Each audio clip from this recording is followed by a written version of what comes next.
Hello বন্ধুরা, কি অবস্থা তোমাদের? আশা করি সবাই অনেক অনেক ভালো আছো। জিএসটি গুচ্ছভুক্ত 24 বিশ্ববিদ্যালয়ে 2023-24 শিক্ষাবর্ষের স্নাতক প্রথম বর্ষের চতুর্থ ধাপের প্রাথমিক ভর্তি প্রক্রিয়ার তারিখ ঘোষণা করা হয়েছে। তোমাদের যে চতুর্থ ধাপের ভর্তি প্রক্রিয়ার যে তারিখটি স্থগিত করা হয়েছিল এবং নতুন করে সেটি ঘোষণা করা হয়েছে যে তোমরা কবে থেকে ভর্তি হওয়ার জন্য সুযোগ পাবে। আগামী 28 সেপ্টেম্বর থেকে তোমাদের ভর্তি প্রক্রিয়া শুরু হবে চতুর্থ ধাপের। এরপরে কিন্তু আর কোনো মেরিট প্রকাশ করা হবে না, যেহেতু তোমার প্রথম, দ্বিতীয় এবং তৃতীয় মেরিটে তোমার অধিকাংশ আসন পূরণ করে নিয়েছে। চতুর্থ ধাপের পরে আসলে ভর্তি নেওয়ার বিষয়টি কিন্তু বন্ধ হয়ে যেতে পারে। তারপরও এই বিষয়ে আগামভাবে কিছু বলা যাবে না, অবশ্যই এই বিষয়ে আপডেট আসলে তোমাদেরকে জানিয়ে দিব। এছাড়াও আজ মঙ্গলবার 24 সেপ্টেম্বর রাতে মাইগ্রেশন স্টপ প্রক্রিয়া শেষ হচ্ছে। গুচ্ছের ভর্তি বিষয়ক ওয়েবসাইটে বিজ্ঞপ্তি দিয়ে জানানো হয়েছে চতুর্থ পর্যায়ের প্রাথমিক ভর্তি প্রক্রিয়া আগামী 28 থেকে 29 সেপ্টেম্বরের মধ্যে জিএসটি ওয়েবসাইটের মাধ্যমে নির্ধারিত সময়সূচি অনুযায়ী সম্পূর্ণ করতে হবে।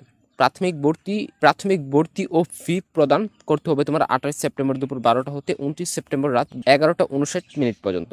মূল কাগজপত্র জমা দেওয়ার বিষয়টি পরবর্তীতে জানানো হবে। ইতিপূর্বে প্রাথমিক ভর্তি প্রক্রিয়া সম্পন্ন করে থাকলে জিএসটি এর কোনো বিশ্ববিদ্যালয় মাইগ্রেশন হলেও শিক্ষার্থীর করণীয় কিছু নেই।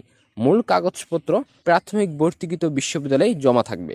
এছাড়াও চতুর্থ পর্যায়ের ভর্তি সম্পূর্ণ হওয়ার পর প্রতিটি বিশ্ববিদ্যালয়ে চূড়ান্ত ভর্তি কার্যক্রম শুরু হবে। প্রয়োজনে যে কোনো প্রকার মাইগ্রেশন স্টপ 24 সেপ্টেম্বর রাত 11টা 59 মধ্যে সম্পূর্ণ করতে হবে।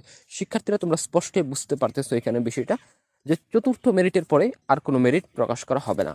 চতুর্থ মেরিটের পরে চূড়ান্ত ভর্তি কার্যক্রম শুরু হয়ে যাবে। পরবর্তীতে নতুন করে কোনো আসন ফাঁকা হলে কিন্তু শিক্ষার্থীদেরকে ভর্তি নেওয়া হবে না, কারণ ক্লাস কার্যক্রম শুরু হয়ে যাওয়ার পরে বিশ্ববিদ্যালয়গুলোতে আসন ফাঁকা হলেও কিন্তু পরবর্তীতে শিক্ষার্থী ভর্তি নেওয়া হয় না। এটা প্রতিটা শিক্ষাবর্ষে আমরা দেখে আসছি। তো এই শিক্ষাবর্ষেও আশা করি তার ব্যতিক্রম হবে না। যদি নতুন করে তোমাদেরকে ভর্তি নেয় সেটা অনেক বড় একটা প্লাস পয়েন্ট। যেহেতু সামনে তোমার কৃষিগুচ্ছ রয়েছে, সেক্ষেত্রে কৃষিগুচ্ছে অনেক শিক্ষার্থী কিন্তু ভর্তি হবে। তো সেক্ষেত্রে গুচ্ছে আসন অবশ্যই ফাঁকা হবে। তবে ক্লাস কার্যক্রম যদি বিশ্ববিদ্যালয়গুলো শুরু করে দেয়, সেক্ষেত্রে পরবর্তীতে তোমাদেরকে ভর্তি না নেওয়ার সম্ভাবনা সবচেয়ে বেশি। যাই হোক, এই বিষয়ে কোনো আপডেট আসলে অবশ্যই তোমাদেরকে জানিয়ে দেবো। তার জন্য তোমাদেরকে অবশ্যই আমাদের এই চ্যানেলটি সাবস্ক্রাইব করে রাখতে হবে। শিক্ষার্থী বন্ধুরা, আজকের মতো এই পর্যন্তই। দেখা হচ্ছে আগামী নতুন কোনো ভিডিওতে।